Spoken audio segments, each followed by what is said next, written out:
మీరు లింక్డ్ఇన్లో రిక్రూటర్కి connection request పంపించారు, ఆయన యాక్సెప్ట్ చేయలేదు. మెసేజ్ చేశారు, ఆయన దేకట్లేదు. మీరు అప్లై చేసినా కూడా మీకు కాల్స్ మాత్రం రావడం లేదు. ఇక్కడ ప్రాబ్లం నీలో లేదు, నీ అప్రోచ్లో ఉంది. చాలా మంది జాబ్ సీకర్స్ చేసే బిగ్గెస్ట్ మిస్టేక్ ఏంటంటే they connect with recruiters like beggars, not like professionals. ఇది వినడానికి కొంచెం హార్ష్గా అనిపించవచ్చు, కానీ ఇదే నిజం. ఇది ఎలా ఫిక్స్ చేయాలో ఈరోజు చెప్తా. Welcome to LinkedIn series day 4. చాలా మంది బ్లాంక్ కనెక్షన్ రిక్వెస్ట్ పంపిస్తారు. రిక్రూటర్స్కి రోజుకి 50 నుంచి 100 రిక్వెస్ట్లు వస్తాయి. బ్లాంక్ రిక్వెస్ట్ చూస్తే ఎవరైనా ఇమ్మీడియట్గా ఇగ్నోర్ చేస్తారు.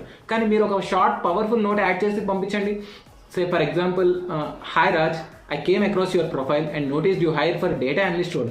I have 2 years of experience in data analysis and would love to be on your radar for future opportunities. Happy to connect. అది చూస్తే ఏ రిక్రూటర్కి అయినా సరే మీ మీద ఒక మంచి ఇంప్రెషన్ వస్తుంది. That single note changes everything. Recruiter connection accept చేయకపోయినా at least వాళ్ళని ఫాలో అవ్వండి. వాళ్ళ పోస్ట్స్ అన్నీ కూడా మీ ఫీడ్లో వస్తాయి. ఆ పోస్ట్కి మీనింగ్ఫుల్ కమెంట్స్ యాడ్ చేయండి. ఎగ్జాంపుల్, ఎవరైనా రిక్రూటర్ ఒక డేటా అనలిస్ట్ పోస్ట్ కోసం హైర్ చేసుకుంటున్నానని పోస్ట్ వేస్తే జస్ట్ ఇంట్రెస్టెడ్ అని కమెంట్ చేయకండి. దానికి బదులుగా great opportunity, I have hands on experience on data analysis and have worked on HR analytics project as well, would love to be considered అని చెప్పి comment చేయండి. అది చూస్తే ఏ రిక్రూటర్ అయినా సరే మీ ప్రొఫైల్ ఓపెన్ చేసి చూస్తారు. That it self is a free visibility without even sending a single message. ఈ రీల్ అర్జెంటుగా నీ ఫ్రెండ్కి షేర్ చేయి who is struggling to get noticed on LinkedIn. ఒక్క షేర్ మీరు చేయడం వల్ల వాళ్ళ కెరీరే చేంజ్ అవ్వచ్చు.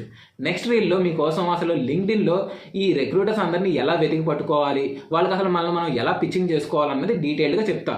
Till then follow software Muchatlu for real career guidance. See you in the next video. Till then, జై హింద్.